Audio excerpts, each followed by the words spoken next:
Assalamualaikum warahmatullahi wabarakatuh.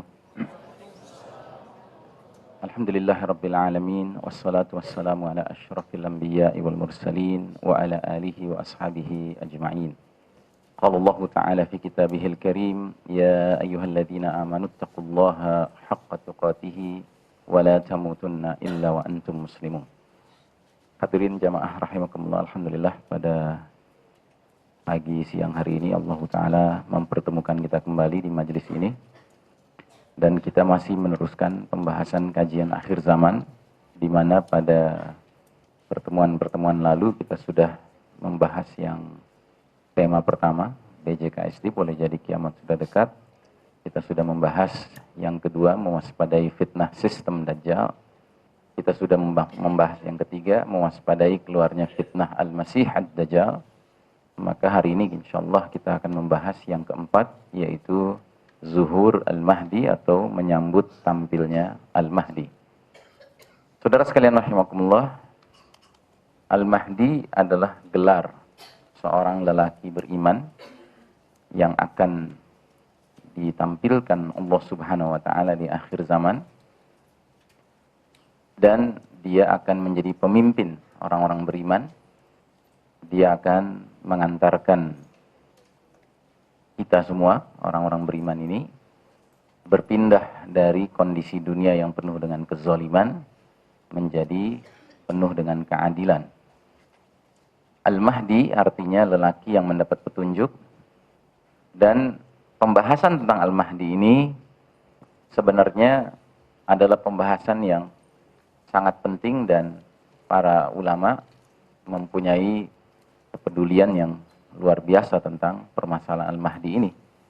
Namun sayangnya, dalam realita, kaum Syiah memberikan kepedulian yang lebih tinggi terhadap permasalahan Al-Mahdi ini, sehingga akhirnya ada anggapan bahwa setiap kali membicarakan Al-Mahdi itu adalah orang yang terpengaruh oleh faham Syiah.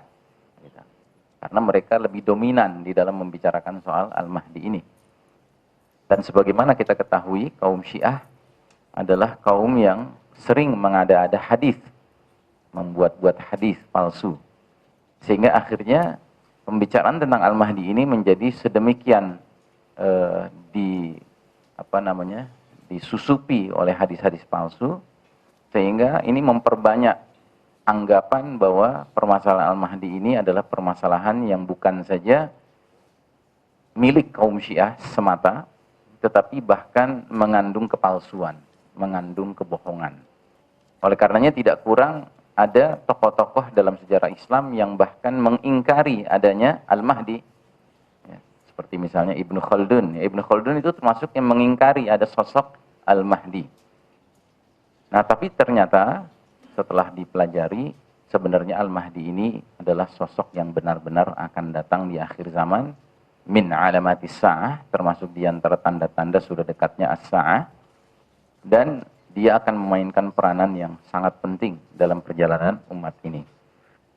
Nah, saudara sekalian rahimakumullah, oleh karenanya pembahasan tentang Al-Mahdi ini menjadi sangat penting supaya kita, umat ini, tidak terkecoh dengan pembicaraan mengenai Al-Mahdi yang sesat, yang keliru, dan juga agar kita tidak kemudian ditipu oleh musuh-musuh Islam yang mereka juga mempelajari tentang sosok Al-Mahdi ini, lalu boleh jadi mereka mempersiapkan Al-Mahdi palsu, ya, untuk membuat umat ini ya, bergabung dengan ya, boneka-boneka buatan musuh-musuh Islam tersebut. Dalam tataran yang lebih sempit sebenarnya, ya, tipuan-tipuan musuh-musuh Islam ini sudah terjadi di kalangan umat Islam, ya, dengan memunculkan sosok-sosok yang seolah-olah merupakan layak disebut pemimpin umat, padahal mereka sebenarnya tidak mengajak umat ini ke jalan Allah Subhanahu wa Ta'ala. Dan itu sampai hari ini kita masih merasakan tipuan-tipuan seperti itu. Nah, saudara sekalian rahimakumullah, kita mulai dengan nama asal-usul saat kehadiran dan ciri-ciri Al-Mahdi. Namanya mirip dengan nama Nabi kita, sedangkan nama ayahnya mirip dengan nama ayah Nabi kita. Sehingga diyakini namanya itu Muhammad bin Abdullah atau Ahmad bin Abdullah. Yang kedua, secara asal-usul dia merupakan keturunan dari keluarga Nabi Muhammad SAW, khususnya dari putri beliau Fatimah binti Muhammad, istri Ali bin Abi Thalib radhiyallahu anhu. Dan kita Ahlus Sunnah wal Jamaah tidak mempermasalahkan apakah Al-Mahdi itu keturunan dari Fatimah dan Ali yang dari jalurnya Hasan bin Ali ataukah dari jalurnya Husain bin Ali. Walaupun ada anggapan bahwa di kalangan Ahlus Sunnah kita lebih condong kepada kemungkinan besar dari keturunan Hasan. Tetapi itu tidak mutlak. Artinya kita membuka opsi apakah dia keturunan Hasan, apakah keturunan Husain. Nah, kalau di kalangan Syiah, mereka sangat meyakini Al-Mahdi itu dari keturunan Husain. Mengapa demikian? Karena pada hakikatnya agama Syiah ini adalah agama rasisme. Jadi mereka itu kenapa memuliakan Husain, tetapi mereka tidak terlalu mempermasalahkan Hasan. Tidak pernah kita dengar pujian-pujian khusus dari kaum Syiah terhadap Hasan. Karena Husain menikahi seorang putri Persia. Dan dari anak keturunannya lahirlah ya, orang-orang yang berdarah Persia. Nah, jadi pada hakikatnya Syiah itu mirip sekali dengan agama asalnya, yaitu Yahudi. Yahudi itu kan agama yang juga rasis. Orang tidak mungkin menjadi Yahudi kalau tidak berdarah Yahudi. Kalau orang tidak berdarah Yahudi, tidak mungkin dia bisa menjadi Yahudi. Kecuali paling mentoknya jadi Yahudi terapan ya, Yahudi assembling. Tetapi menjadi Yahudi asli nggak mungkin. Maka kayak Ahmad Dhani jadi Yahudi mungkin, karena memang dia jalur darahnya darah Yahudi. Ya, atau walaupun perlu dicek lagi, saya pernah dengar Prabowo, ya kan, dia jalur ibunya jalur darah Yahudi, mungkin. Gitu. Karena memang sudah ada ada darah yang mengalir. Gitu. Nah begitu juga dengan Syiah. Syiah itu pada dasarnya agama rasisme. Dia tidak mengakui seseorang itu genuine Syiah, asli Syiah, kecuali kalau punya darah Persia. Makanya kasihan sekali orang-orang pesek-pesek Indonesia ini jadi Syiah. Gitu. Karena sudah mereka komitmen dengan jadi Syiah, padahal ternyata di kalangan kaum Syiah yang aslinya dianggap sebagai Syiah kelas 2, gitu, kelas 3. Gitu.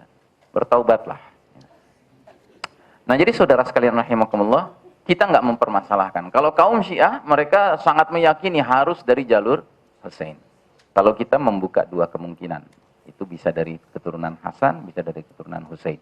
Walaupun ada beberapa asar yang dijadikan acuan untuk meyakini Al-Mahdi ini, Muhammad bin Abdullah ini dari jalur Al-Hasan. Wallahu a'lam bishawab. Yang ketiga, saat kehadiran Al-Mahdi ini di saat penghujung umur dunia. Jadi ketika dunia ini sudah mendekati as-sa'ah, mendekati akhir perjalanan sejarahnya, maka muncullah Al-Mahdi. Dan Al-Mahdi ini akan tampil lebih dahulu daripada khurujud Dajjal, keluarnya Dajjal. Nah, padahal kemarin ketika kita membahas tentang mewaspadai keluarnya fitnah Al-Masihud Dajjal, mungkin masih ingat ya, kita sudah mendapati beberapa tanda-tanda sudah dekatnya akan keluarnya Dajjal. Ya, contohnya misalnya hadis yang menyebutkan bahwa Dajjal kelak nanti setelah gagal berupaya memasuki kota Madinah, dia akan kemudian naik ke atas gunung atau bukit Uhud yang ada di luar Madinah. Lalu dia akan berkata kepada para pengikutnya, apakah kalian melihat istana putih itu? Itulah masjidnya Ahmad. Ya, masih ingat ya hadis itu? Dan yang menariknya dari hadis itu adalah ketika Nabi Muhammad SAW dahulu kala menyebutkan hadis ini, Masjid Nabawi itu merupakan masjid yang sederhana sekali, terbuat dari tanah lumpur, ya, kemudian batu-batu yang sederhana.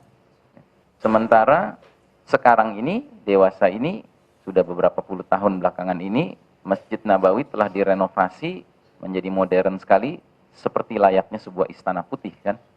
Artinya Nabi ingin mengatakan, Dajjal tidak akan keluar sebelum masjidku tampilannya seperti istana putih. Dan sekarang sudah seperti istana putih.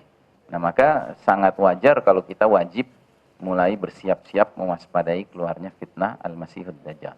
Nah, kalau fitnah Dajjal saja sudah dekat kehadirannya, berarti kemunculan Al-Mahdi lebih dekat lagi. Karena Al-Mahdi ya, atau Dajjal tidak akan keluar sebelum Al-Mahdi ya, hadir. Dari mana kita tahu hal ini? Dari fakta adanya hadis yang menyebutkan bahwa Dajjal tidak akan keluar sebelum Rum dikalahkan.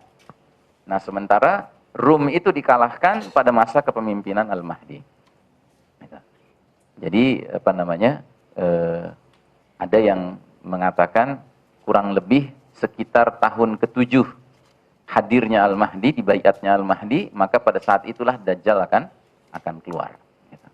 Dan tahun ke-7 itu diyakini sebagai tahun kemenangan kaum muslimin, pasukan Al-Mahdi mengalahkan ya, Rum di dalam Al-Malhamah Al-Uzmah atau Al-Malhamah Al-Kubra, dalam perang besar.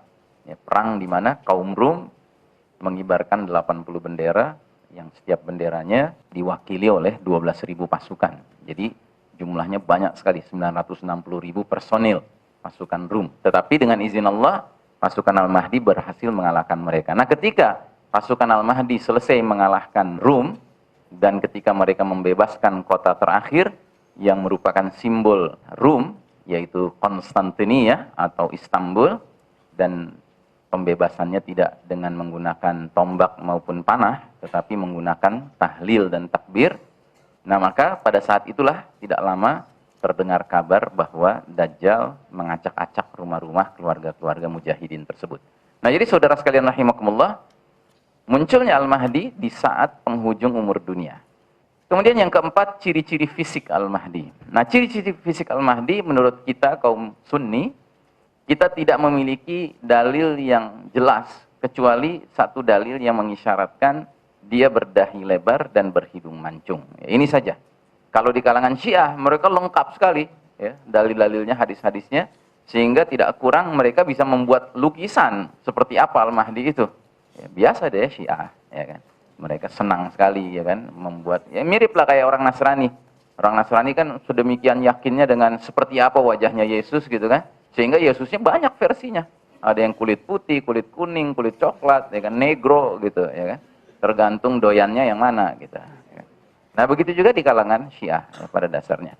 Nah, kita tidak memiliki keterangan dalil tentang ciri-ciri fisik Al-Mahdi kecuali dahinya lebar, hidungnya mancung. Sebagian ulama ada yang melakukan pembahasan lebih rinci tentang ciri-ciri fisik Al-Mahdi, sehingga mereka menggunakan juga asar-asar dari sahabat. Ya, berdasarkan apa yang mereka dengar dari Nabi, apa yang mereka dengar dari Ali bin Abi Thalib, dan kesimpulan secara umum adalah ciri fisik dari Al-Mahdi itu memadukan antara wajahnya Nabi Muhammad SAW dengan wajahnya Ali bin Abi Thalib. Ya, wallahu a'lam bishawab. Tidak penting buat kita. Nah, saudara sekalian rahimakumullah, hadis pertama disebutkan dalam hadis riwayat Imam Abu Daud ini, "Laulam yabqa minad dunya illa yaumun latawwalallahu dzalikal yauma tsumma ittafaqu hatta yab'atsa fihi rajulan minni aw min ahli baiti yuwati usmusmi wasmu abismu abi." Artinya, sekiranya dunia tidak tersisa kecuali hanya sehari, maka Allah Ta'ala akan memanjangkan hari itu, sehingga Allah mengutus seorang lelaki dariku atau dari keluargaku, namanya mirip dengan namaku, dan nama bapaknya juga mirip dengan nama bapakku. Ya, jadi namanya mirip dengan nama Nabi kita, Muhammad atau Ahmad, sedangkan nama bapaknya mirip dengan nama bapak Nabi Muhammad SAW, yaitu Abdullah. Maka Al-Mahdi itu namanya Muhammad bin Abdullah atau Ahmad bin Abdullah. Kemudian dalam hadis riwayat Imam Abu Daud juga, Al-Mahdiyu min itrati min waladi Fatimah. Al-Mahdi itu dari keturunanku, dari jalur Fatimah. Ya, tadi sudah saya bahas bahwa dari Fatimah Nabi mempunyai dua cucu, yaitu Hasan dan Husain bin Ali bin Abi Thalib. Nah, kita Ahlus Sunnah tidak mempermasalahkan apakah Al-Mahdi itu nantinya dari keturunan Hasankah atau dari keturunan Husainkah.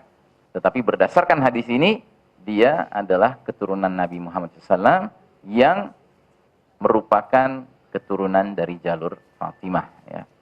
Baik, kemudian dalam hadis yang lain lagi disebutkan Al-Mahdiyu minni ajlal jabhati aqnal anfi. Al-Mahdi itu dari keturunanku, dahinya lebar dan hidungnya mancung. Ya, hanya sebatas itu yang kita ketahui. Tetapi jangan sibuk cari-cari foto orang yang kira-kira seperti itu cirinya. Karena banyak orang yang cirinya seperti ini kan. Dahinya lebar, hidungnya mancung, banyak. Jadi jangan sibuk hanya mencari ciri seperti itu. Atau sibuk mencari telepon directory, nyari orang yang namanya Abdullah, telepon dia tanya punya anak nama Muhammad nggak gitu ya kan. Ya banyak juga orang namanya Muhammad bin Abdullah. Apa peristiwa-peristiwa atau prakondisi yang mendahului tampilnya Al-Mahdi? Yang pertama, ikhtilafu bainan nas, perselisihan antara manusia semarak. Yang kedua, az-zalazil, gempa-gempa semakin sering terjadi. Dan yang ketiga, yamla'ul arda zulman wa jawran, ya. Bumi dipenuhi dengan kesewenang-wenangan dan kezaliman. Jadi dalam hadisnya dikatakan oleh Nabi SAW, ubashirukum bil mahdiyyi yub'atsu fi ummati ala ikhtilafin minan nasi wa zalazil. Fayamla'ul arda qistan wa adalan kama muliat jawran wa zulman.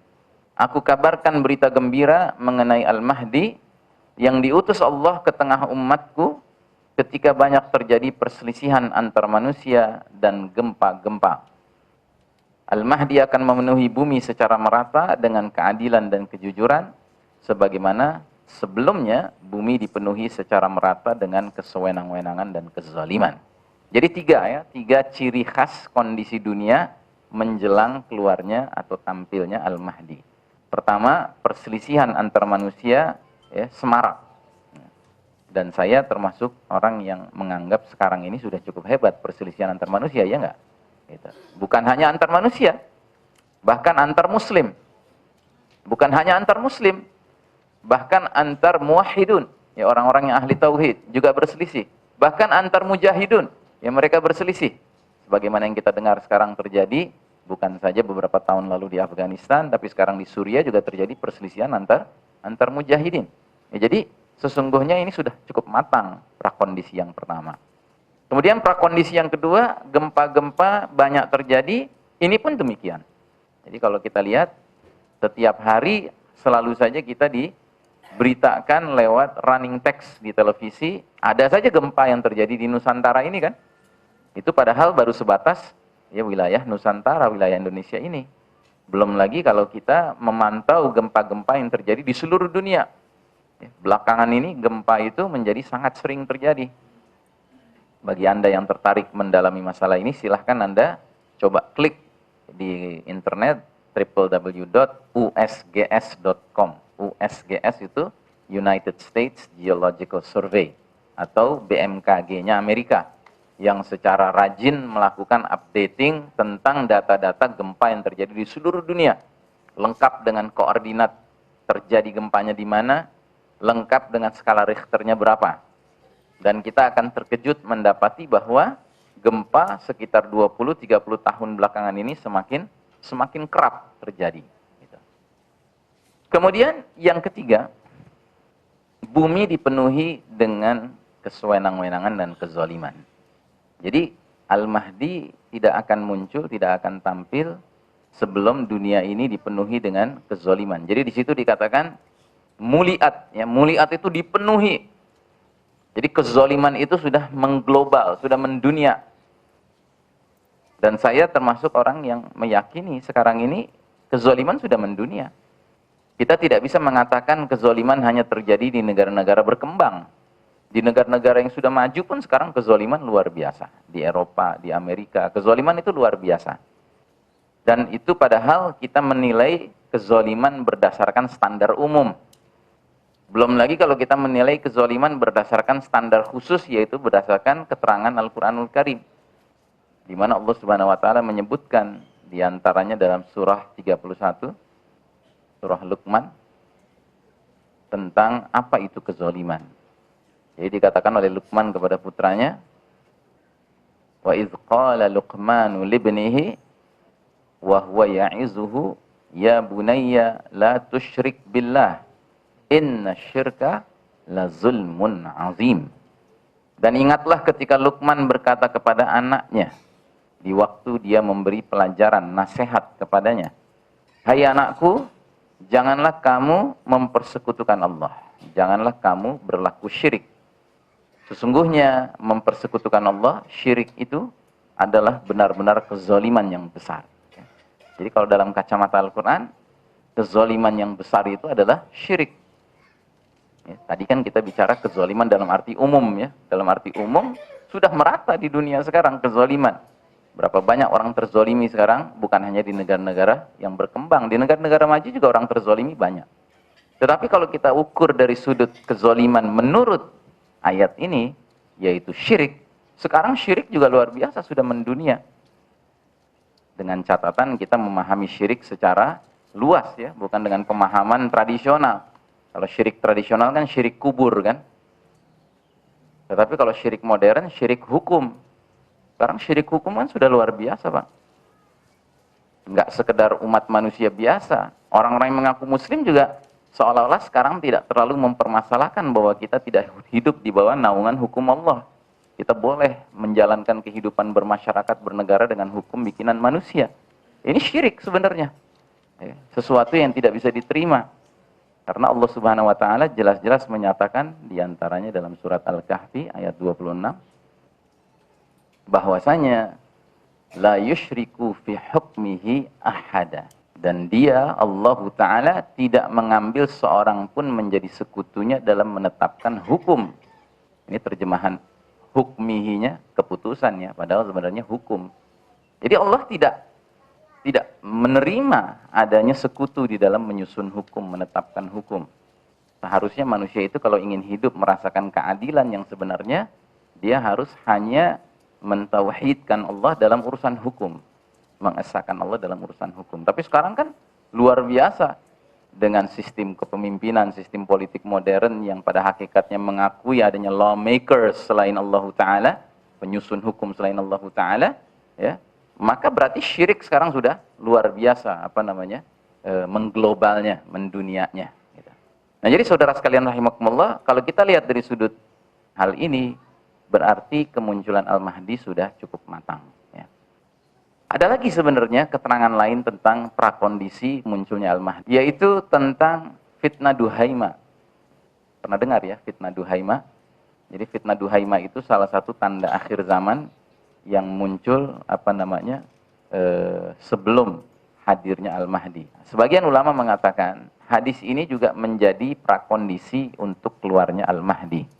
Thumma fitnatud duhaima la tad'u ahadan min hadhihi al-ummati illa latamathu latmatan. Fa idza qilan taqatat fa idza qilan qat'at tamadat. Yusbihu ar-rajulu fiha mu'minan wa yumsi kafiran hatta yasiran nasu ila fustataini, fustatu imanin la nifaqa fihi wa fustatu nifaqin la imana fihi. Idza kana dzakum fantaziru ad-dajjala minal yaumi aw ghadin. Kemudian fitnah Duhaimah. Ini salah satu pemahaman saja ya, bahwa fitnah Duhaimah itu fitnah tersebar luasnya paham ideologi produk manusia. Tetapi secara makna bahasanya, fitnah Duhaimah itu artinya fitnah kegelapan. Dia akan muncul, dia tidak meninggalkan seorang pun dari umat ini kecuali akan menimpanya. Jadi menimpanya ini sebenarnya terjemahannya masih terlalu halus ya. Kalau dilihat bahasa aslinya, illa latamathu latmatan. Kecuali fitnah ini pasti akan menimpa umat ini, ya, tidak menimpa umat ini kecuali dengan tamparan yang begitu keras ya. Jadi tamparannya keras sekali. Ya, fitnah itu pengaruhnya begitu dahsyat. Jika ada berita bahwa fitnah itu sudah berakhir, justru kenyataannya dia semakin melebar.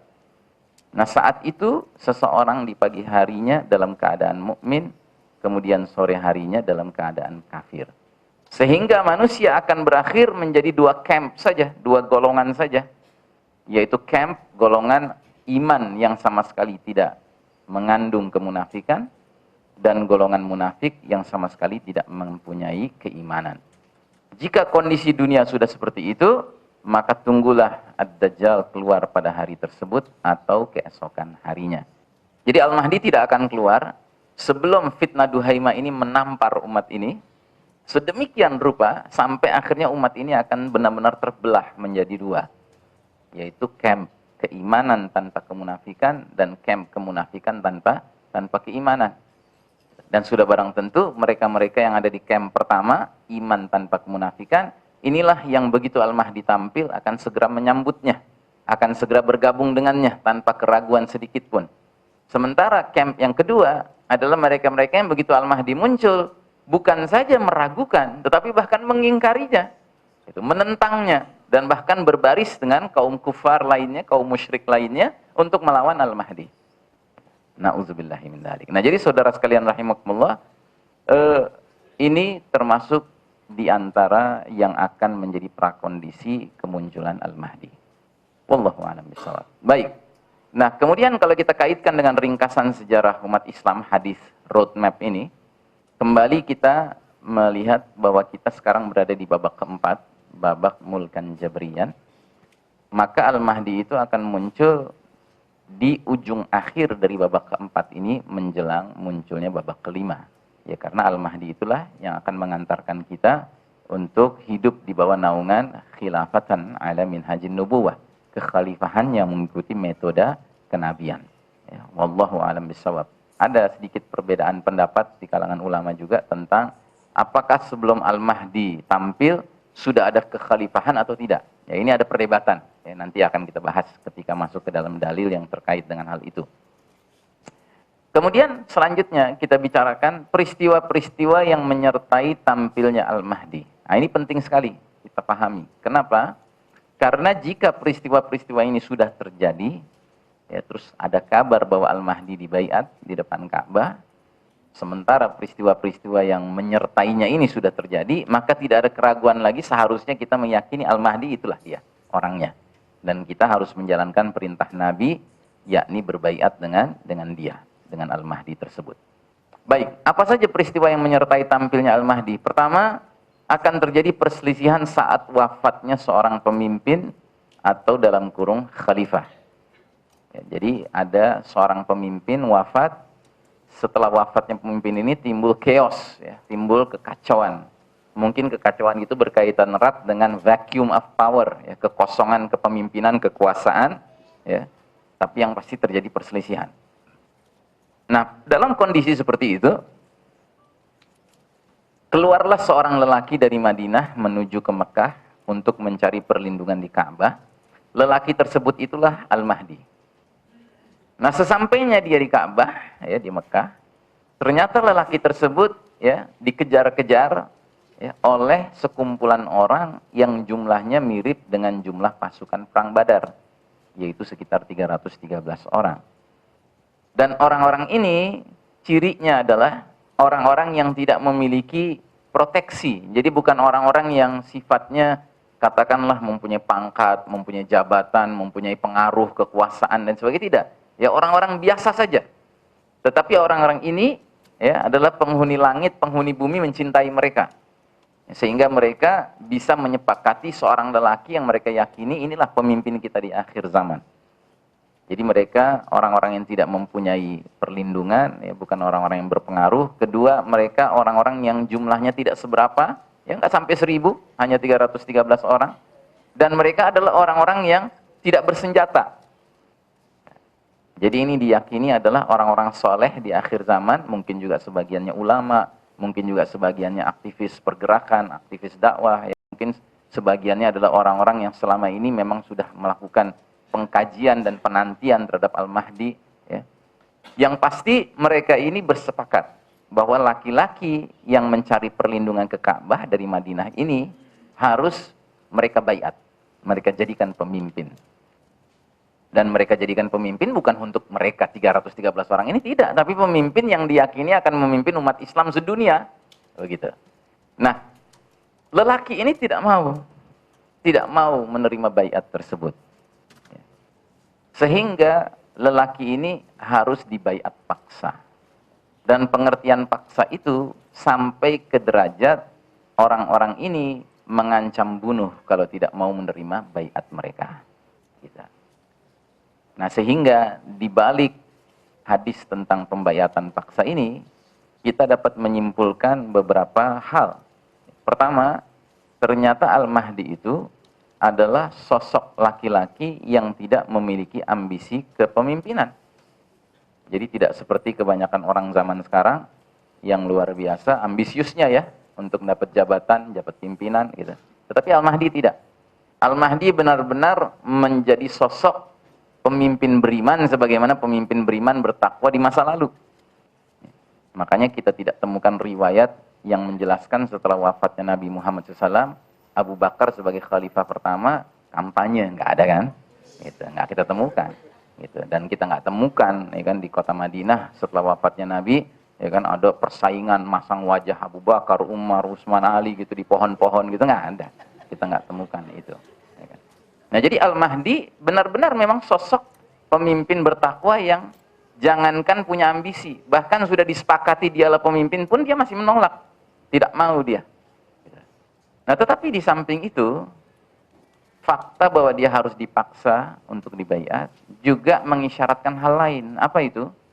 Bahwa Al-Mahdi tidak tahu kalau dirinya Al-Mahdi sebelum terjadinya takdir pembayatan paksa itu. Gitu. Jadi Al-Mahdi itu bukan sosok yang tahu dirinya Al-Mahdi, tidak.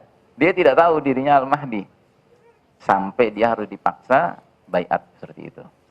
Nah, hal ini kalau kita renungkan tentu mengandung hikmah yang dalam sekali. Allah Subhanahu wa taala mentakdirkan skenario pembayatan Al-Mahdi seperti demikian karena Allah justru ingin memelihara Al-Mahdi. Kalaulah Al-Mahdi itu sudah terdeteksi jauh-jauh hari sebelumnya, tentunya musuh-musuh Islam akan dengan mudahnya membunuh dia, memburu dia dan membunuh dia. Baik secara langsung ya, dengan mengirim special assassin gitu ya, pembunuh bayaran gitu, maupun lewat drone ya, lewat pesawat tanpa awak itu, ya kan, cara membunuh yang penuh dengan jiwa pengecut itu, ya kan. Nah, itu dari sudut musuh. Kalau seandainya Al-Mahdi sudah terdeteksi jauh-jauh hari, tentu musuh akan melakukan hal seperti itu kepada Al-Mahdi. Dari sisi umat Islam sendiri, seandainya Al-Mahdi sudah terdeteksi jauh-jauh hari, jangan-jangan sebahagian umat Islam yang selama ini kelakuannya, perilakunya berlebih-lebihan terhadap siapa saja yang dianggap Ahlul Bait, ya kan? Wah, bagaimana lagi kalau sudah tahu Al-Mahdi? Sedangkan bukan Al-Mahdi saja cium tangannya bolak-balik. Bukan Al-Mahdi saja dipasang posternya 5 kali 5 meter di pojokan pancoran. Gitu. Pasang berbulan-bulan, gitu. Apalagi kalau sudah tahu ini Al-Mahdi, wah, mungkin cium kaki. Gitu. Nggak diizinkan duduk, nggak diizinkan berdiri, kan digendong terus. Gitu. Nah jadi saudara sekalian rahimakumullah, pembayatan paksa ini ya, mengisyaratkan bahwa memang laki-laki ini sudah laki-laki yang dipersiapkan Allah. Skenarionya cantik. Ya. Makanya setelah pembayatan paksa itu, Al-Mahdi sendiri menangis di depan Ka'bah. Karena dia membayangkan betapa beratnya beban yang harus dia pikul menjadi pemimpin umat sedunia di akhir zaman. Ya. Nah yang ketiga, ya, isyaratnya adalah bahwa Al-Mahdi kenapa harus dibaiat paksa, mengindikasikan bahwa dia laki-laki yang sebenarnya sebelum dibaiat paksa, dia laki-laki biasa. Dia bukan laki-laki yang sudah menonjol, yang sudah istilahnya terdeteksi di media massa, tidak. Dia laki-laki biasa. Ya. Yang Allah pilih dan Allah sudah tetapkan, sudah Allah skenariokan akan dijadikan pemimpin umat di akhir zaman. Nah, oleh karenanya ada hadis yang menyebutkan bahwa Al-Mahdi, ya ini poin yang keempat, diislah oleh Allah dalam semalam. Begitu. Jadi ada hadisnya nanti bahwa Allah mengislah Al-Mahdi dalam semalam. Jadi siang harinya dia dibaiat paksa, ya, dia sama sekali tidak siap, dia bahkan menangis di depan Ka'bah. Malam harinya Allah islah. Tahu islah ya, diperbaiki, direformasi lah istilahnya gitu sama Allah dalam semalam. Gitu. Sehingga keesokan harinya Al-Mahdi tampil sebagai pemimpin yang memang capable, yang sudah siap menjadi pemimpin umat. Kira-kira hal ini mungkin nggak untuk Allah lakukan? Ya mungkin sekali kan. Ya, jadi nggak perlu kita memaksakan logika kita bahwa oh pasti Al-Mahdi ini udah ikut Lemhanas dulu, ikut penataran P4 dulu. Nggak ada ceritanya. Nggak perlu, bagi Allah memudah saja. Kalau Allah sudah memilih seseorang menjadi pemimpin umat di akhir zaman ini, apa susahnya? Gitu. Ya. Nah jadi Allah mengislah Al-Mahdi dalam semalam. Nah, setelah pembaiatan paksa oleh 313 orang Al-Mahdi, ya, maka ada seorang penguasa zalim di utara, di Syam, mengirim pasukan untuk menangkap Al-Mahdi dan orang-orang yang berbaiat dengannya. Syam adalah wilayah yang sekarang terdiri dari 4 negara. Ya, negara Suriah, negara Lebanon, negara Palestina yang sedang dijajah oleh Zionis Israel, dan negara Jordan. Ya. Nah, kita tidak tahu apakah pasukan yang dikirim untuk menangkap Al-Mahdi dan orang-orang yang berbaiat dengannya itu dikirim oleh penguasa yang mana kalau berdasarkan peta dunia sekarang, ya. Yang pasti berdasarkan peta dunia sekarang dari 4 negara tersebut jelas 2 penguasanya itu penguasa zalim, ya, yaitu Suriah dipimpin oleh Bashar Assad dan Israel dipimpin oleh, ya, pemimpin Israel, Zionis. Nah, kita tidak tahu pastinya dari mana yang mengirim pasukan untuk menangkap Al-Mahdi dan orang-orang yang berbaiat dengannya. Namun, di antara spekulasinya, ya, analisanya, itu kemungkinan besar adalah pasukan yang dikirim oleh penguasa Suriah. Kenapa? Karena penguasa Suriah ini, ya, Syiah. Sedangkan Syiah itu tadi sudah saya jelaskan, mereka sangat cemburu sekali kalau sudah berbicara tentang Al-Mahdi, kan? Mereka yang menganggap diri mereka paling ngerti tentang Al-Mahdi. Nah, sehingga wajar sekali ketika tahu-tahu Al-Mahdi dibayatnya di Ka'bah, ya kan, bukan di Karbala gitu ya, bukan di Teheran, ya, bukan di Isfahan gitu kan. Ya, tentunya ya penguasa-penguasa Syiah geram. Gitu. Mereka merasa, wah, kecolongan kita nih, Ahlus Sunnah udah duluan nih punya Al-Mahdi mereka. Gitu. Dan mereka bahkan tentunya tidak akan mau mengakui itu sebagai Al-Mahdi, kan? Gitu. Nah, mereka akan memburunya, berusaha untuk membunuhnya. Tetapi pasukan ini ketika melewati padang pasir yang ada di dekat Madinah, ya, dalam perjalanan menuju ke Mekah, ya, pasukan ini dibenamkan oleh Allah ke dalam bumi. Ya. Jadi kemungkinan besar ada peristiwa semacam gempa yang membelah bumi, terus pasukan itu sedang lewat, dibenamkan oleh Allah ke dalam bumi. Dan ini adalah peristiwa yang pastinya sangat menghebohkan. Gitu. Sebab efek daripada berita pembenaman pasukan di Baida itu, ya, di dekat Madinah itu, maka satu-satunya orang yang selamat, yaitu salah seorang anggota pasukan tersebut, melapor kepada penguasa zalim yang menyuruh mereka melakukan penangkapan Al-Mahdi dan orang-orang yang berbaiat dengan Al-Mahdi. Dia mengabarkan kepada penguasa zalim, dan akhirnya berita ini tersiar ke seluruh dunia. Maka orang-orang yang paham tentang fenomena Al-Mahdi segera tahu Al-Mahdi sudah datang. Dan oleh karenanya terjadilah gelombang kedua pembaiatan Al-Mahdi. Nah, dilakukan oleh siapa? Oleh kaum muslimin yang disebutkan dalam hadisnya itu orang-orang soleh dari Syam dan orang-orang terbaik dari Irak. Mereka yang pertama kali langsung menyambut untuk berbaiat kepada Al-Mahdi. Mereka gelombang kedua.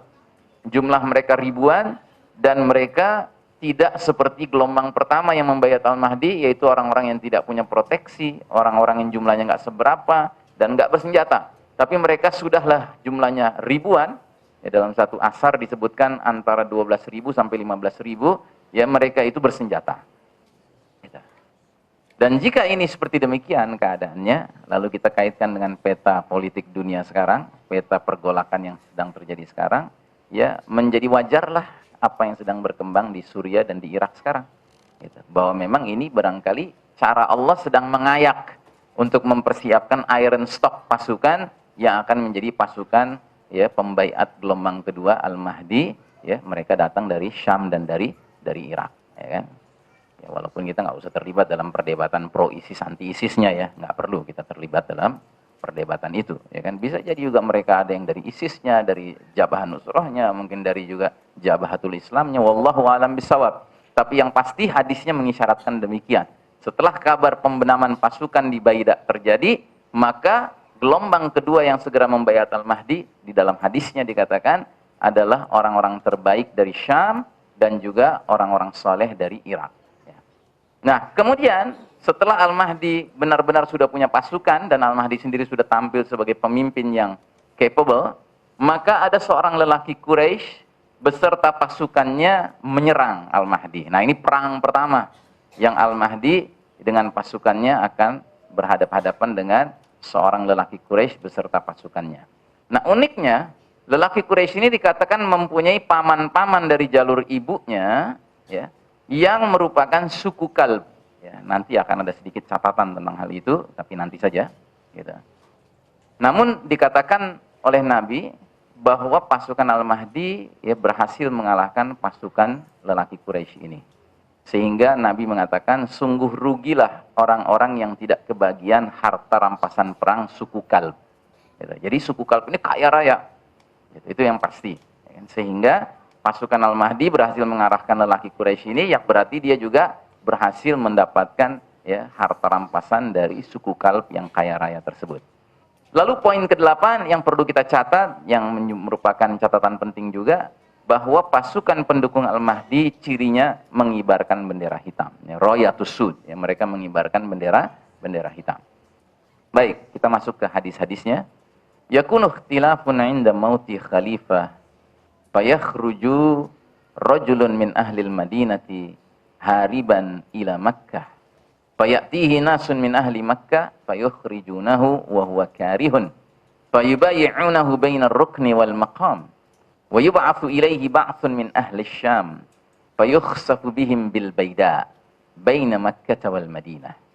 Fa idza ra'a an-nasu dzalika atahu abdalus Syami wa asaibu ahli al-Iraq fayubayyi'unahu bainar rukni wal maqam thumma yansha'u rajulun min Quraisy akhwaluhu kalbun فيبعث إليهم بعثا فيظهرون عليهم وذلك بعث كلب والخيبة لمن لم يشهد غنيمة كلب فيقسم المال ويعمل في الناس بسنة نبيهم صلى الله عليه وسلم ويلقي الإسلام بجرانه في الأرض فيلبث 7 سنين ثم يتوفى ويصلي عليه المسلمون.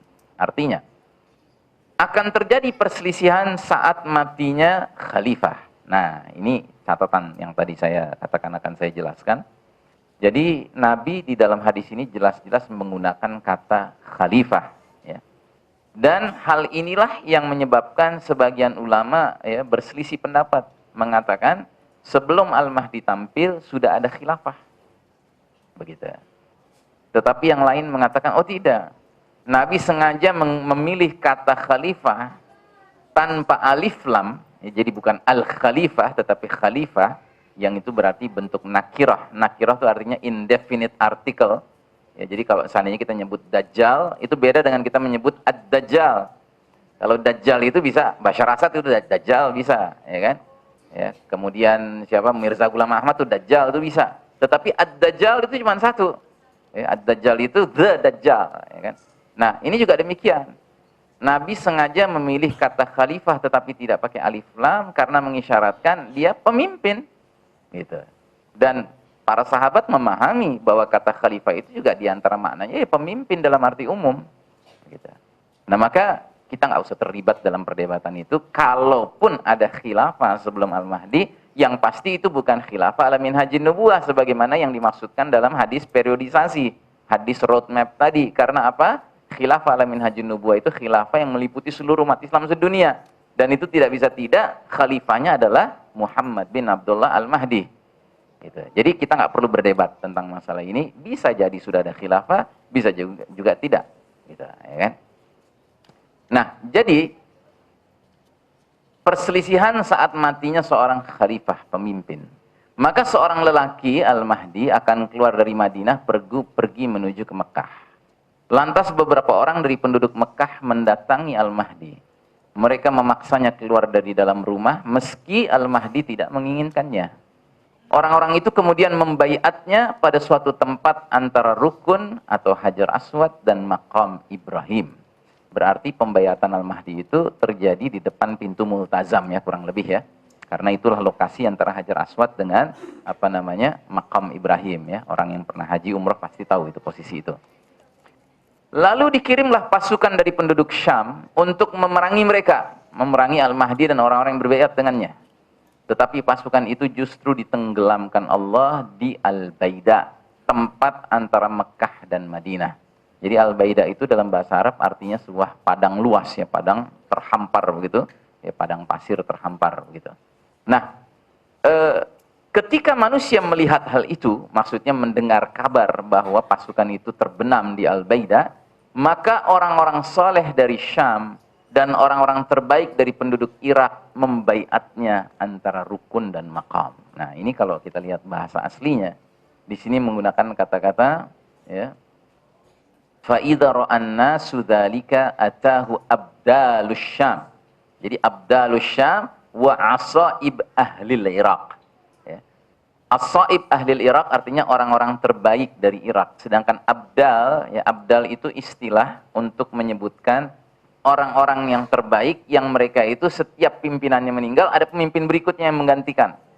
Itu Abdal artinya. Jadi ada badalnya terus. Ya. Nah, jadi saudara sekalian rahimakumullah, berdatanganlah orang-orang dari Syam dan dari Irak, orang-orang pilihan ya untuk membaiat Al-Mahdi juga sama di dekat pintu Multazam itu antara rukun dan maqam. Dan orang-orang ini beda dengan gelombang pertama yang tidak bersenjata, mereka ini bersenjata. Ya.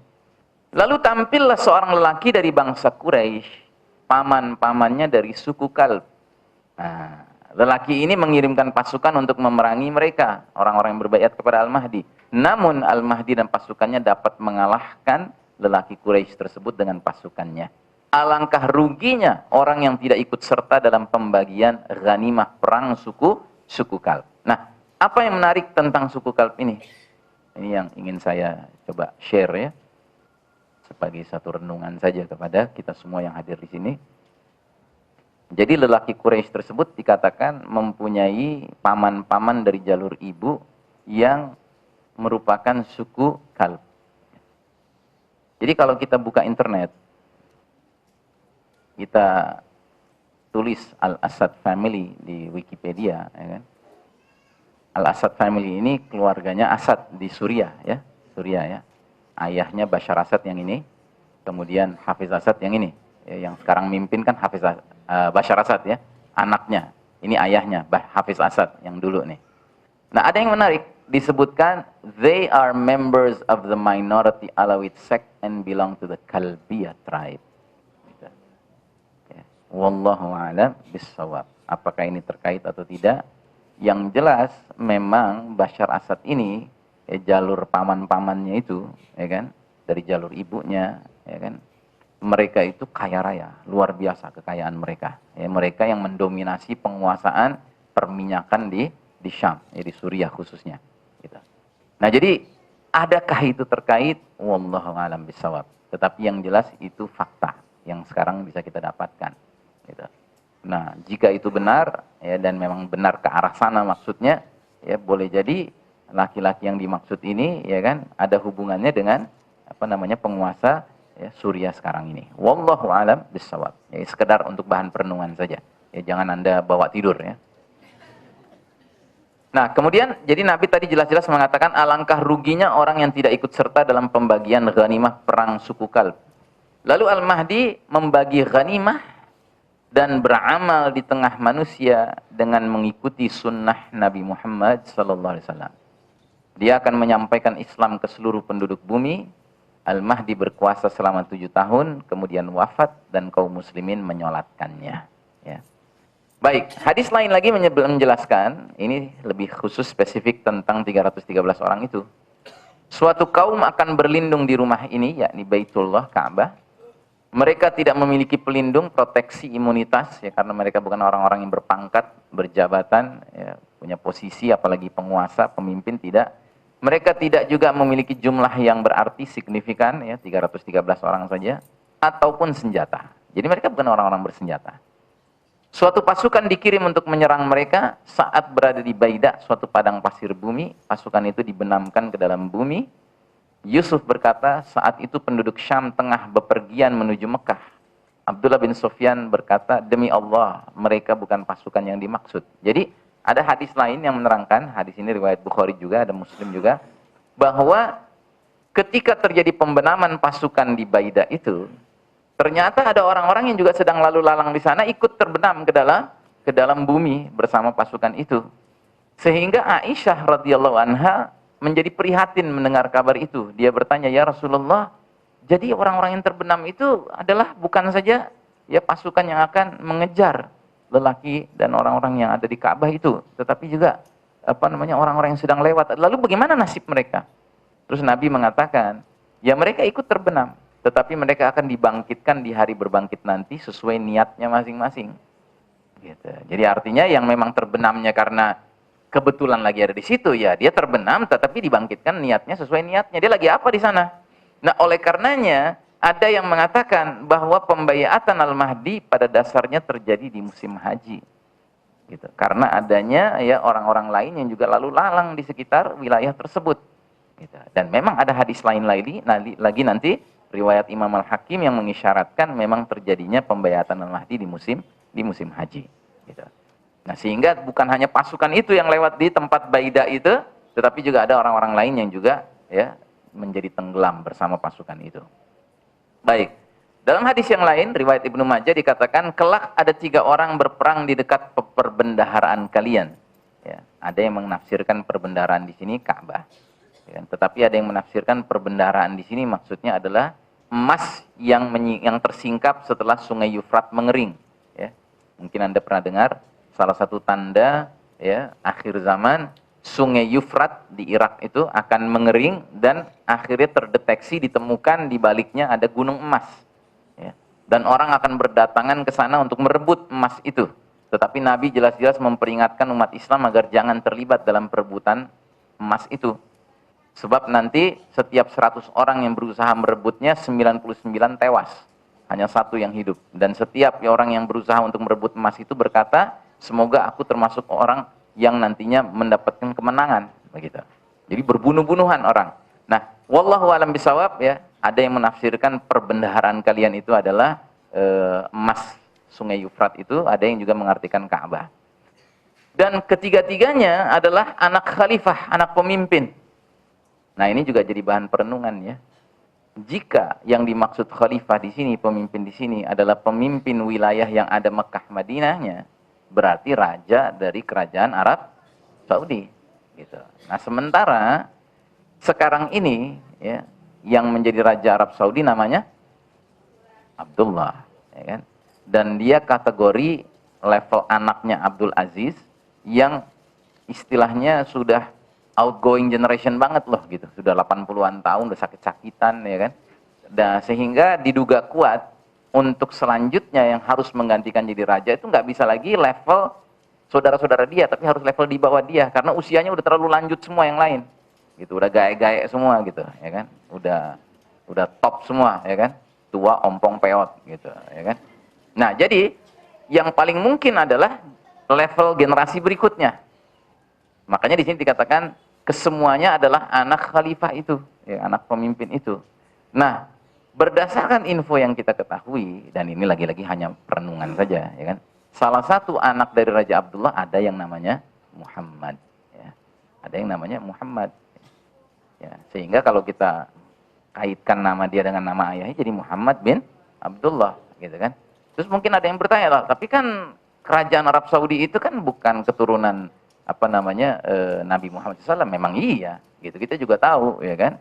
Baik Fahad, baik Abdul Aziz, ya semua itu, ya kan, yang mendirikan Ali Saud itu bukan keturunan Nabi Muhammad SAW. Tetapi kan bisa jadi keturunan itu dari jalur ibu kan? Bisa jadi dari jalur ibu. Gitu. Makanya kalau di antara yang hadir di sini ada yang punya kemampuan melakukan browsing, ya kan, coba cek gitu Muhammad bin Abdullah ini dari emak yang mana, gitu, dan telusuri gitu jalurnya sampai ke Ali atau tidak. Kalau sampai ke Ali, wah, gitu. Wallahu alam bisawab. Saya tidak bermaksud untuk menimbulkan perasaan-perasaan tertentu, cuma sekedar bahan perenungan saja, gitu kan. Ya karena ini Raja Abdullah ini sudah sakit-sakitan betul, ya kan. Nah, kalau ini yang dimaksud ya kita harus benar-benar siap-siap ya karena benar-benar akan terjadi yang digambarkan oleh Nabi tadi, ya. Yakunu ikhtilaf, ya kan, muncul perselisihan dan seterusnya, ya kan, dan itu berarti Al-Mahdi munculnya sudah sangat dekat, ya. Wallahu a'lam bishawab. Dan tidak ada yang menang melainkan seorang saja. Lalu muncullah bendera-bendera hitam dari wilayah timur, dari Khurasan. Dalam hadis lain disebutkan dari Khurasan. Sedangkan Khurasan itu wilayah yang sekarang itu terdiri dari beberapa negeri juga, ya, dan jantungnya adalah Afghanistan. Ya, Khurasan itu jantungnya Afghanistan, sebagian Pakistan, sebelah timur Iran, ya kan, sebagian Kazakhstan dan sebagian Tajikistan. Itu semua adalah wilayah Khurasan, ya kan? Nah, jadi muncullah bendera-bendera hitam dari wilayah timur, mereka lantas memerangi kalian dengan peperangan sengit yang sama sekali belum pernah dilakukan kaum manapun. Jika kalian melihatnya, maka berbaiatlah kepadanya walaupun sambil merangkak di atas salju, karena sesungguhnya dia adalah Khalifatullah Al-Mahdi.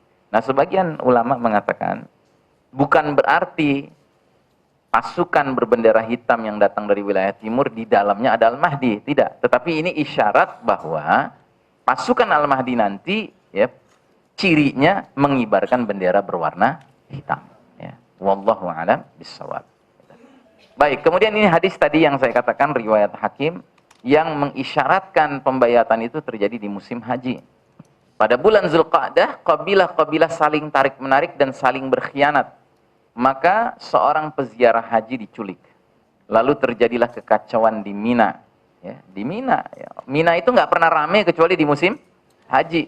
Kalau di luar musim haji, Mina itu kayak ghost town. Ya, kayak kampung hantu gitu. Ya, sepi sekali. Ya, wilayah Arafah, wilayah Mina, wilayah Muzdalifah, di luar musim haji itu sangat amat sepi. Ya, orang yang pernah umroh biasanya diajak ke sana untuk melihat Arafah seperti apa, Mina seperti apa, dan itu biasanya sepi sekali. Gitu. Nah, ini terjadi kekacauan di Mina, berarti lagi musim haji. Banyak yang terbunuh di sana, dan mengalirlah darah sehingga darah mengalir di Jumrah Aqobah. Ya. Jadi musim haji di mana Al-Mahdi dibaiat adalah musim haji yang berdarah-darah. Musim haji yang terjadi kekacauan. Ya. Dan sehingga kaburlah seseorang dari mereka dan mendatangi lokasi antara rukun dan maqam. Maka lelaki ini dibaiat padahal dia tidak suka. Dikatakan kepadanya oleh orang-orang yang berbaiat kepadanya, jika kamu menolak, kami akan pukul tengkukmu. Istilah untuk tebas lehermu, akan kami bunuh kamu. Maka lelaki itu dibaiat oleh sejumlah orang semisal jumlah ahli Badar. Ya, ahli perang Badar, maksudnya 313-an orang. Mereka disukai oleh penghuni langit dan penghuni bumi. Ya. Saya pernah membahas tema tentang Al-Mahdi ini di suatu majelis, lalu salah seorang yang hadir di majelis mengatakan bahwa dia pada satu umroh, perjalanan umroh, dia di Mekah ketemu dengan seorang ulama. Kemudian dia diskusi tentang Al-Mahdi, maka ulama ini berkata, ya, di Masjidil Haram dan sekitarnya itu ada orang-orang yang sangat faham tentang ilmu kapan dan siapa Al-Mahdi itu. Dan mereka ini mendapatkan ilmunya itu turun-temurun. Baik dalam arti turun-temurun dari ayah ke anak ke cucu gitu ya, maupun turun-temurun dalam artian sanad gurunya, sanad bergurunya. Gitu. Nah, wallahu alam bisawab, mungkin mereka termasuk dari 313 orang tersebut. Karena mereka ini yang terus memantau ya, tanda-tanda kemunculan Al-Mahdi, dan mereka mempunyai ilmunya untuk benar-benar nantinya mendeteksi siapa itu Al-Mahdi. Ya, wallahu alam bisawab. Kemudian dalam hadis lain lagi, masih riwayat Al-Hakim, dikatakan manusia pergi haji tanpa imam. Ya, kayak kita sekarang kan pergi haji, umat Islam nggak punya pemimpin. Ya. Maka ketika mereka sampai di Mina, tiba-tiba mereka diserang oleh pihak serupa anjing. Nah, ini kita nggak paham nih, apa maksudnya. Ya kan? Jadi ada serangan pihak yang serupa anjing. Kita cuma tahu bahwa anjing itu ciri khasnya sangat loyal, setia kepada majikannya kan. Gitu. Dan ciri khas anjing juga adalah jilatnya menjulur terus, lidahnya menjulur terus kan. Ya, penjilat kepada pemimpinnya, kepada majikannya. Gitu. Nah, jadi apakah ini maksudnya sejenis satu kelompok orang yang ditugaskan untuk memburu seseorang atau memburu sekumpulan orang yang kelakuannya layaknya anjing lah gitu. Nggak pakai nunggu-nunggu pengadilan, tembak aja sampai mati gitu, ya kan? Kayak Salep 88 gitu. Wallahu alam, ya kan? Tetapi yang jelas Nabi mengisyaratkan seperti demikian. Maka ketika mereka sampai di Mina, tiba-tiba mereka diserang oleh pihak serupa anjing. Maka marahlah qabilah satu sama lain dan saling berbunuhanlah mereka sehingga mengalir darah di Aqobah. Ya, jadi sekali lagi ini hadis mengisyaratkan pembaiatan Al-Mahdi terjadi di musim haji yang berdarah-darah. Ya. Dan ini beda dengan musim haji yang dulu. Dulu kita dengar beberapa tahun lalu ada di musim haji orang di Mina ratusan meninggal kan, ingat ya. Tetapi itu meninggalnya karena apa? Karena himpit-himpitan kan, karena suffocated ya, karena apa namanya, kurang oksigen. Sehingga mereka wafat dalam jumlah ratusan tetapi tidak ada darah yang tumpah kan. Itu kalau ini jelas-jelas disebutkan darah mengalir di Aqobah, berarti terjadi pembantaian, terjadi pertumpahan darah, ya. Maka mereka spontan mendatangi orang terbaik di antara mereka. Maka mereka datangi lelaki itu, sedangkan dia sedang menempelkan wajahnya ke Ka'bah, menangis, seolah aku melihat air matanya, kata Nabi SAW. Maka mereka berkata, kemarilah biar kami baiat kamu. Tetapi laki-laki itu berkata, celaka kalian. Berapa banyak perjanjian telah dilanggar, dan berapa banyak darah telah ditumpahkan. Nah, pertanyaan Al-Mahdi ini menjadi isyarat kepada kita bahwa Al-Mahdi adalah laki-laki biasa, yang bahkan nggak terlibat dalam berbagai aktivitas-aktivitas yang sifatnya penumpahan darah, gitu. Dia bahkan nggak suka, gitu, ya kan? Dia laki-laki very ordinary person, gitu. Nah, tetapi mereka sudah sepakat bahwa inilah laki-laki yang harus mereka baiat. Maka ia dibaiat dengan paksaan. Jika kalian mengetahuinya, maka baiatlah dia, karena sesungguhnya dialah Al-Mahdi di bumi, ya, dan dialah Al-Mahdi di langit, ya. Subhanallah. Nah, jadi saudara sekalian rahimakumullah, kemudian ini hadis yang tadi saya katakan, Al-Mahdi minna ahlal baiti yuslihuhullahu fi lailah. Al-Mahdi itu dari keturunan kami, yakni ahlul bait, yang Allah perbaiki keadaannya dalam semalam. Ya, itu tadi, dia dibaiat paksa, dia tidak siap, ya, dia tidak membayangkan dirinya harus memikul beban yang begitu berat menjadi pemimpin umat sedunia, tapi Allah sudah takdirkan dia menjadi pemimpin umat di akhir zaman. Maka Allah perbaiki dia dalam satu malam. Maka keesokan harinya dia tampil sebagai laki-laki yang capable, sebagai, ya, pemimpin umat ini. Subhanallah. Yaitu cara Allah yang tentunya maha kuasa untuk melakukan hal itu. Nah, kewajiban setiap muslim berbaiat kepada Al-Imam Al-Mahdi bagaimanapun sulitnya keadaan, bila sudah jelas keberadaannya. Ya, jadi bila tadi tanda-tanda tadi sudah terjadi, gitu kan, kita dengar kabar, wah ada pasukan terbenam.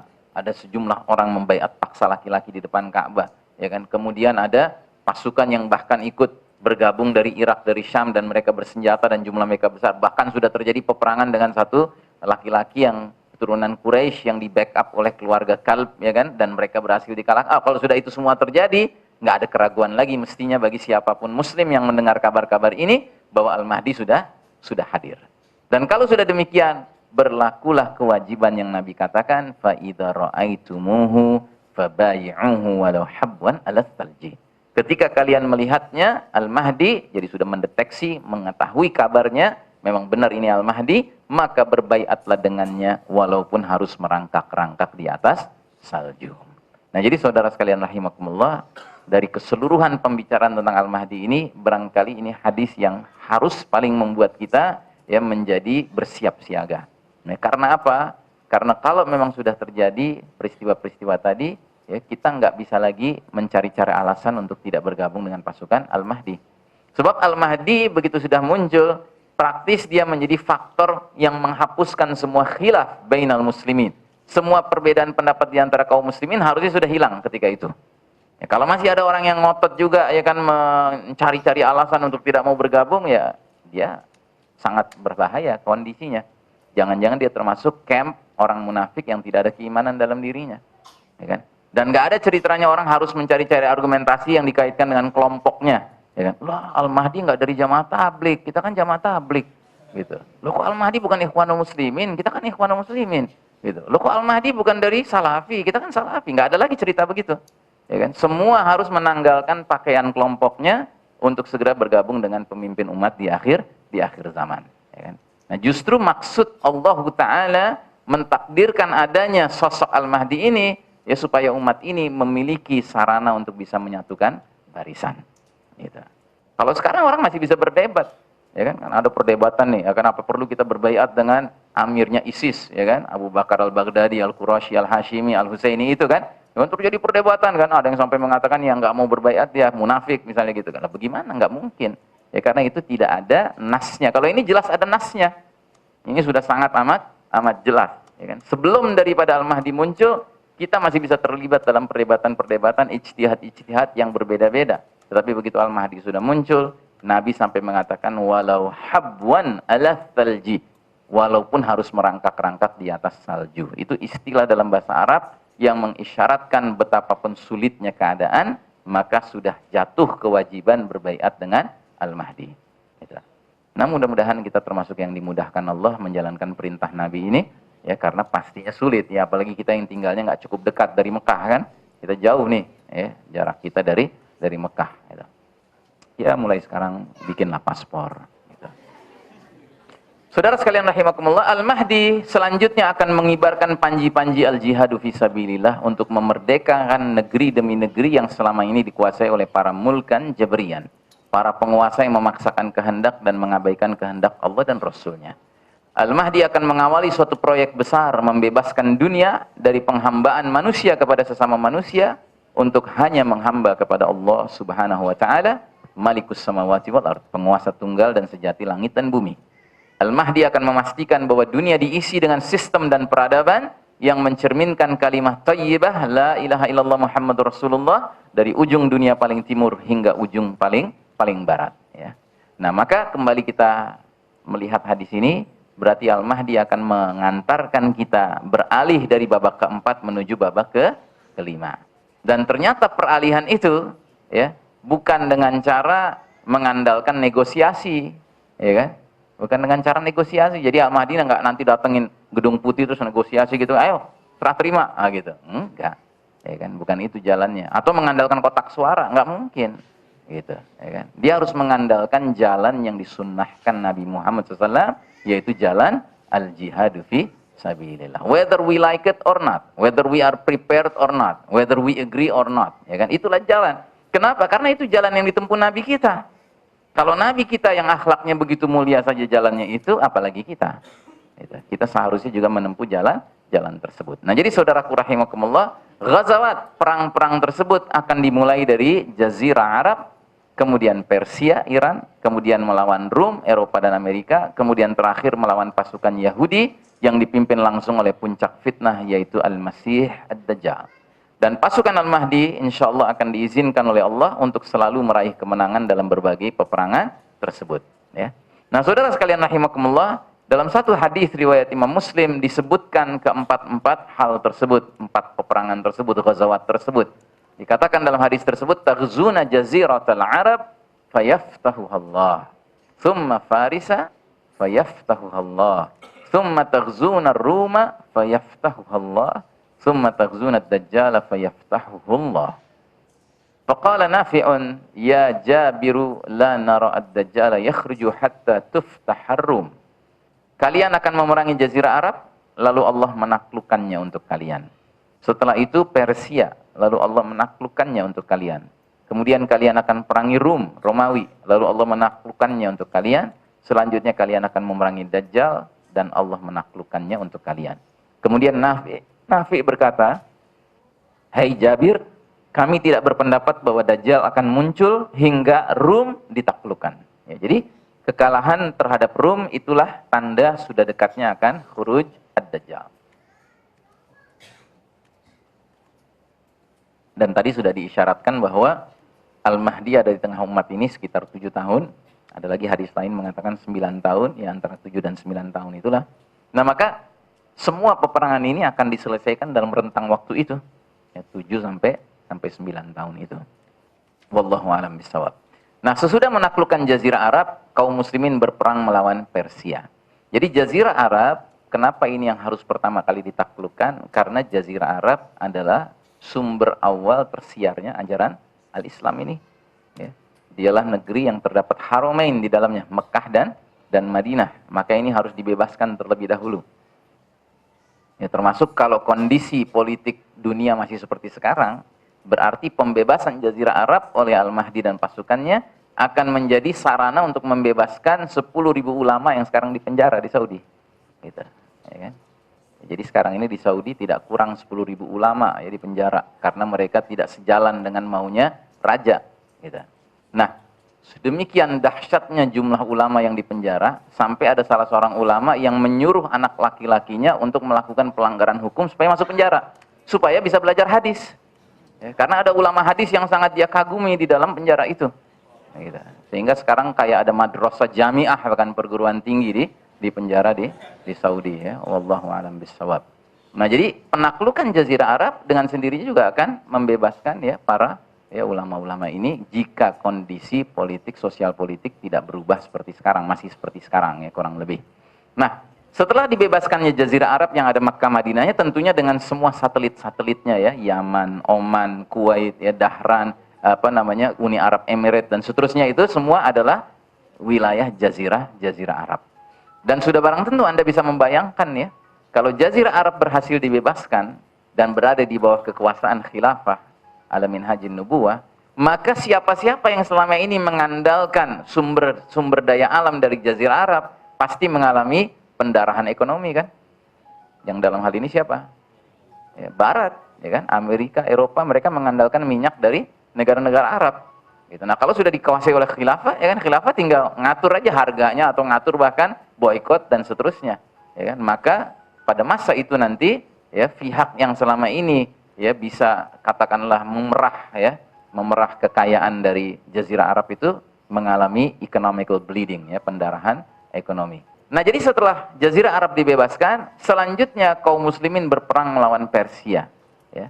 Persia ini Iran ya. Dan kenapa Iran mesti diperangi? Ya seperti yang kita ketahui, Iran itu menampilkan Islam yang bukan Islam ya. Maka once and for all ya Syiah itu harus dihabisi ya kan? Karena dia sudah menjadi duri dalam daging dalam tubuh umat ini selama berabad-abad ya. Pengkhianat-pengkhianat utama umumnya terkait dengan kaum Syiah. Nah, selanjutnya tsumma taghzuna Rum. Kemudian kalian akan memerangi Rum, lalu Allah menaklukkannya. Nah, perang lawan Rum ini dikatakan oleh Nabi adalah perang yang besar sekali karena apa? Karena personilnya sangat banyak, hampir 1 juta. Fayajtami'una lil malhamati fayatunakum tahta 80 ghayah tahta kulli ghayatin 12,000. Maka mereka Rum kelak nanti mengkonsolidasi diri, menghimpun diri untuk berperang, melakukan perang besar al-malhamah, sehingga mereka mendatangi kalian kaum muslimin dengan 80 bendera yang di bawah setiap benderanya 12.000 personil. Ya 12.000 kali 80 kurang lebih 960.000 ya. Nah, jadi saudara sekalian rahimakumullah, istilah al-malhamah atau perang besar ini, inilah yang kita duga kuat adalah istilah yang mereka gunakan dengan sebutan Armageddon. Ya. Jadi Armageddon itu nggak ada di dalam tradisi Islam. Kita nggak mengenal istilah Armageddon. Yang ada istilah Al-Malhamah. Al-Malhamah, Al-Kubro atau Al-Malhamah, Al-Uzma. Ya. Itu perang lawan Rum. Dan perang itu perang besar sekali karena Rum mengibarkan 80 bendera yang setiap benderanya 12.000 personil.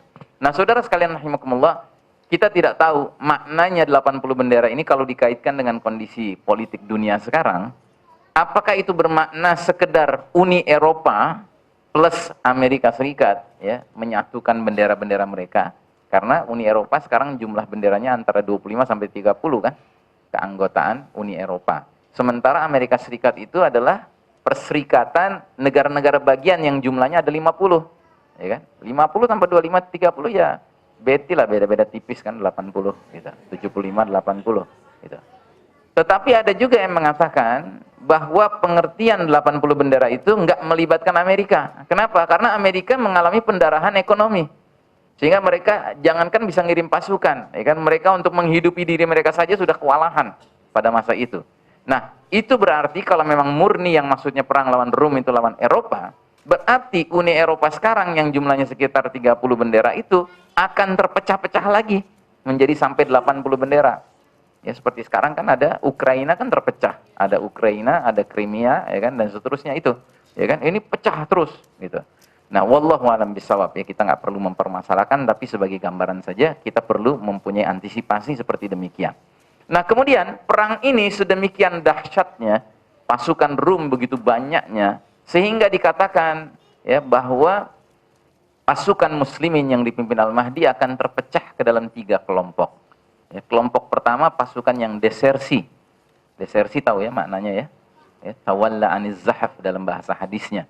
Ya, tawalla aniz zahf itu lari dari medan perang. Ya.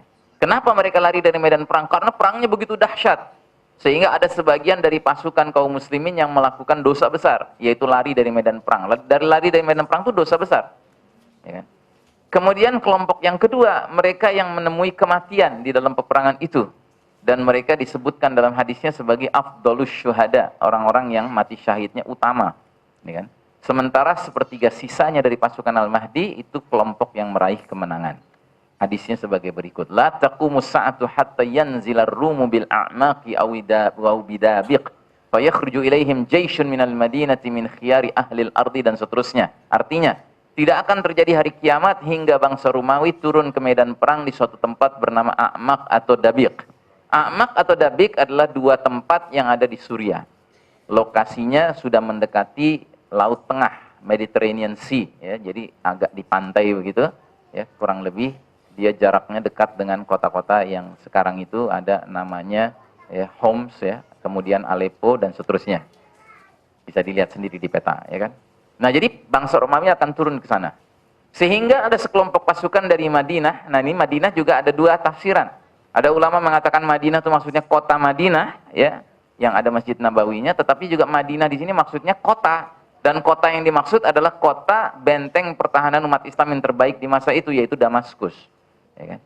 Sehingga ada sekelompok pasukan dari Madinah, entah itu maksudnya kota Madinah atau dari Damaskus, yang keluar menghadapi bangsa Romawi itu. Dan mereka ini yang keluar dari Damaskus ini adalah sebaik-baik penduduk bumi ketika itu, kata Nabi. Dan tatkala mereka berhadapan-hadapan dengan pimpinan pasukan Romawi, maka berkatalah pasukan Romawi itu, biarkan kami memerangi orang-orang kami yang kalian tawan. Ya. Jadi menurut mereka, ada orang-orang Romawi yang gabung ke barisan kaum muslimin. Gitu. Dan mereka ini adalah kaum Romawi yang telah masuk Islam. Nah, si pihak Romawi ingin agar orang-orang Romawi itu, orang-orang Eropa itu dikembalikan ke mereka. Biar mereka tangani sendiri, begitu ceritanya. Tetapi dijawab oleh pemimpin kaum muslimin, ya, tidak, demi Allah, kami tidak akan biarkan kalian mengusik saudara-saudara kami. Ya.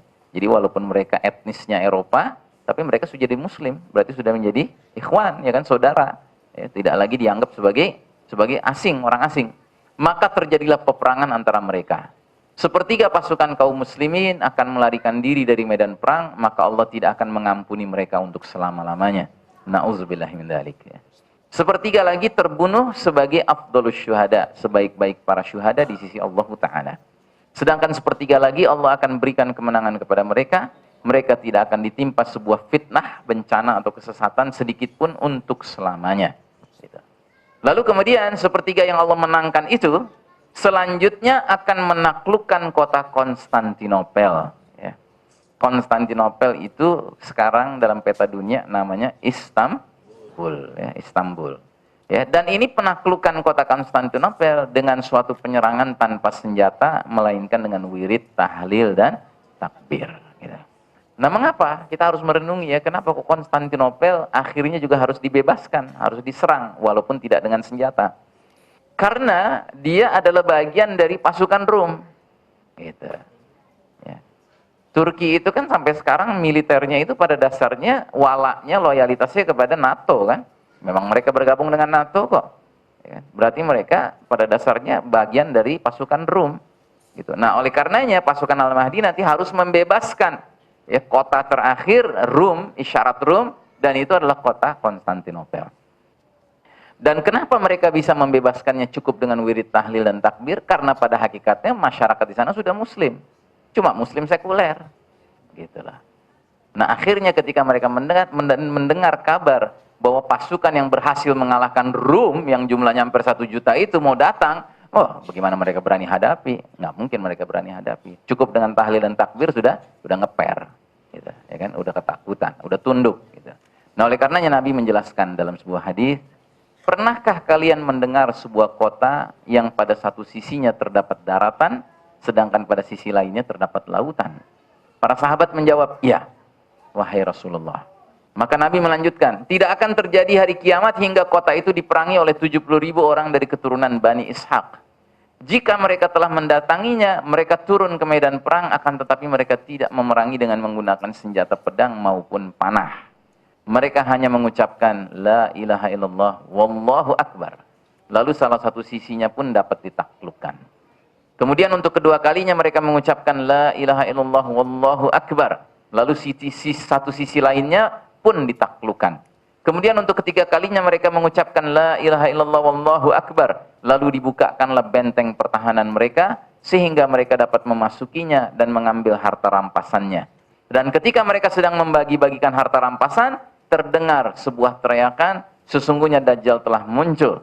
Maka pasukan Al-Mahdi pun meninggalkan segala sesuatu yang ada untuk kembali ke negeri mereka. Kemana negeri mereka? Ke Syam. Ya, karena Syam ketika itu adalah pusat khilafah. Dan Syam ketika itu adalah benteng pertahanan umat Islam yang terbaik. Ya. Jadi ketika pasukan itu sedang mengumpulkan harta rampasan perang di Konstantinopel itu, tiba-tiba terdengar kabar bohong bahwa Dajjal telah menguasai keluarga-keluarga mujahidin. Nah, ternyata ini hoax. Ya. Ya. Nah, jadi berita hoax itu oleh Nabi sudah dinubuahkan dari zaman dulu. Gitu. Dan kita sekarang hidup di zaman hoax itu. Ya kan? Oh, gawat nanti menteri agamanya Syiah gini. Oh, kayaknya takut banget kita. Gitu kan? Padahal EGP emang gue pikirin. Gitu. Ya kan? Artinya emang Allah tidur. Gitu kan? Mau yang mimpin kafir kayak mau yang jadi menteri agama Syiah kayak kan pada dasarnya Allah nggak tidur. Gitu. Yang penting kita tidak melakukan langkah-langkah kecuali langkah-langkah yang disunnahkan Nabi SAW. Nah, jadi saudara sekalian rahimakumullah, sepertiga lagi dari pasukan tersebut Allah beri kemenangan kepada mereka. Mereka tidak akan ditimpa sebuah fitnah untuk selamanya, lalu selanjutnya mereka menaklukkan Konstantinopel. Nah, ketika mereka sedang bagi-bagi harta rampasan perang dan tengah menggantungkan pedang-pedang mereka pada pohon zaitun, tiba-tiba setan meneriaki mereka, sesungguhnya Al-Masihud Dajjal telah menguasai keluarga-keluarga kalian. Mereka pun berhamburan keluar dan ternyata itu hanyalah hoax, ya, kebohongan belaka. Nah, ketika mereka konsolidasi ke Syam, barulah di Syam mereka berjumpa dengan Dajjal. Dajjal baru munculnya di Syam. Gitu. Nah, jadi saudara sekalian rahimakumullah, ya, jangan heran kalau sekarang banyak berita hoax, ya. Nabi sudah prediksikan dan kita hidup di zaman itu. Berarti ini juga termasuk di antara isyarat kapan Al-Mahdi muncul kalau berita hoax sudah banyak. Gitu. Nah, kemudian pasukan Al-Mahdi berkonsolidasi ke Syam. Mereka berkumpul di Damaskus yang merupakan benteng pertahanan kaum muslimin yang terbaik di zaman itu. Disitulah mereka berkonfrontasi dengan Al-Masihud Dajjal dan pasukannya berupa kaum Yahudi. Inna fustatal muslimina yawmal malhati bil ghutah ila janibi madinatin yuqalu laha Dimashqun min khairi madaini Syam. Sesungguhnya benteng pertahanan kalian kaum muslimin saat terjadinya perang besar Al-Malhamah berada di daerah Ghutah, ya, sebuah wilayah di pinggiran kota yang dikenal dengan nama Damaskus, salah satu kota terbaik di negeri Syam. Nah, oleh karenanya ini juga semakin membuat kita yakin bahwa apa yang sedang terjadi bergolak sekarang di Suriah ini adalah sebuah cara Allah sedang mengayak, ya, untuk menjadikan Syam itu wilayah yang nantinya menjadi benteng pertahanan umat yang terbaik di akhir zaman, ya. Nah, dalam hadisnya dikatakan la tazalu ta'ifatun min ummati yuqatiluna 'alal haqqi zahirina ila yaumil qiyamah dan seterusnya, akan senantiasa ada dari umatku sekelompok orang yang berperang di atas kebenaran, mereka akan selalu nampak hingga hari kiamat.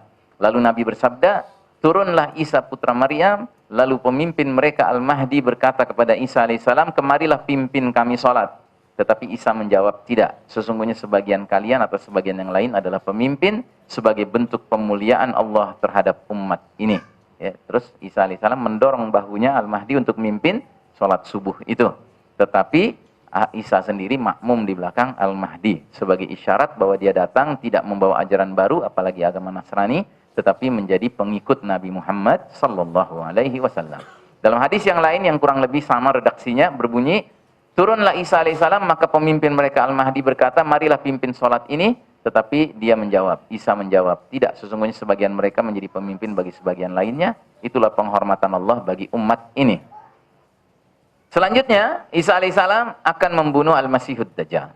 Jadi setelah sholat subuh itu, Isa alaihissalam memerintahkan Al-Mahdi untuk membuka pintu gerbang. Ternyata di luar sudah ada Dajjal bersama 70.000 pasukan Yahudi yang dia pimpin. Dan ketika Isa alaihissalam dilihat oleh musuh Allah, Dajjal, maka Dajjal meleleh laksana garam yang mencair dalam air. Jadi Dajjal ketakutan. Dan sekiranya hal itu dibiarkan, sungguh Dajjal akan hancur hingga binasa. Akan tetapi Allah berkehendak membunuhnya di tangan Isa alaihissalam. Maka Isa alaihissalam memperlihatkan darah Dajjal di tombaknya. Jadi Isa alaihissalam mengejar Dajjal yang lari dari medan perang. Dan pengejarannya itu cukup jauh sampai ke kota Lut. Ya, kota Lut itu kota di Palestina. Ya, jadi dari Damaskus sampai ke Lut itu kurang lebih jaraknya sekitar 120 km. Ya. Baik. Kemudian Nabi mengatakan, Anna Rasulullah SAW qala yatba'ud dajjalu min Yahudi Asbahana sab'una alfan alaihim at-tayalisah. Dajjal akan diikuti Yahudi Asbahan sebanyak 70.000 pasukan. Mereka mengenakan tayalisah. Tayalisah itu ya pakaian ya seperti ini. Ya, kain yang bergaris-garis ini, ya kan, ini tayalisah khas Yahudi. Tentara Yahudi mengenakan tayalisah, dan khusus tayalisah yang dari Isfahan itu beda dengan tayalisah yang lainnya. Gitu. Ini tembok ratapan kan. Nah, ini orang Yahudi dari Iran ya, dari Isfahan pakai tayalisah gitu.